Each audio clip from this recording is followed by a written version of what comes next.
സാധാരണ നമ്മൾ പോഷൻ ട്രാക്കറിനകത്ത് വളർച്ചാ നിരീക്ഷണം രേഖപ്പെടുത്തുന്ന കുട്ടികൾ 0 മുതൽ 6 വയസ്സ് വരെയുള്ള കുട്ടികളാണ്.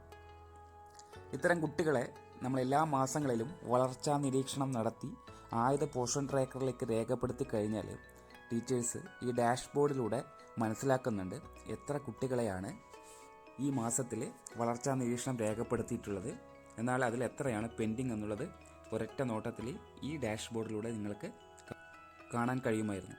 എന്നാൽ പുതിയ വേർഷൻ വന്നതിന് ശേഷം ചെറിയൊരു ടെക്നിക്കൽ ഇഷ്യൂ നിലനിൽക്കുന്നുണ്ട്. അതുകൊണ്ട് തന്നെ ഈ ഗ്രോത്ത് മോണിറ്ററിംഗ് എന്ന് കാണുന്ന ഭാഗത്ത് മെഷർമെൻറ്റ് ടേക്കൻ, അതായത് നാളിതുവരെ വളർച്ചാ നിരീക്ഷണം നടത്തിയ കുട്ടികളുടെ എണ്ണം അവിടെ കാണും, പക്ഷേ ഇവിടെ 0 എന്ന് തന്നെയാണ് കാണുന്നത്. അതുപോലെ തന്നെ പെൻഡിങ് ലിസ്റ്റ് കാണും, ഈ എത്ര കുട്ടികളുടെയാണ് ഗ്രോത്ത് മോണിറ്ററിംഗ് രേഖപ്പെടുത്താനുള്ളത്. ആ ഭാഗത്താണ് അവിടെ 0 എന്ന് കാണുന്നത്. വ്യൂ ക്ലിക്ക് ചെയ്ത് നോക്കുക, അവിടെ ഇത് പ്രകാരം കംപ്ലീറ്റഡ് എന്നുള്ള ഭാഗം 0, പെൻഡിങ് 0 എന്നാണ് കാണുന്നത്. ഇതൊരു ടെക്നിക്കൽ എററാണ്. അതുകൊണ്ടാണ് ഇവിടെ ഡാഷ്ബോർഡിനകത്ത് നമ്മൾ ചെയ്ത പ്രവർത്തനങ്ങൾ റിഫ്ലക്റ്റായി വരാത്തത്. നമ്മൾ ചെയ്ത മെഷർമെൻറ്റ്സിൻ്റെ വിവരങ്ങൾ ടീച്ചേഴ്സിന് പ്രത്യേകം അറിയുന്നതിന് വേണ്ടി നിങ്ങൾ പുറകിലേക്ക് പോവുക. ഉദാഹരണം, നമ്മളിപ്പോൾ ഒരു 3 to 6 കുട്ടികളുടെ വിവരങ്ങളാണ് എടുക്കുന്നത്.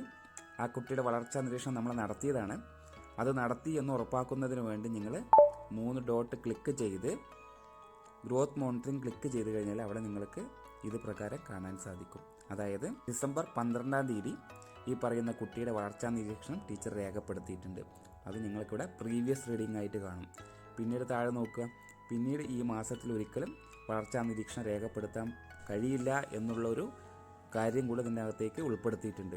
അത് മനസ്സിലാക്കേണ്ടത് നമ്മൾ പുതിയ വേർഷനിൽ വന്നിട്ടുള്ള മാറ്റമാണ്. അതായത് ഒരു മാസത്തിൽ ഒരു തവണ മാത്രമേ നമുക്കൊരു കുട്ടിയുടെ വളർച്ചാ നിരീക്ഷണം അത് രേഖപ്പെടുത്താൻ സാധിക്കുകയുള്ളൂ.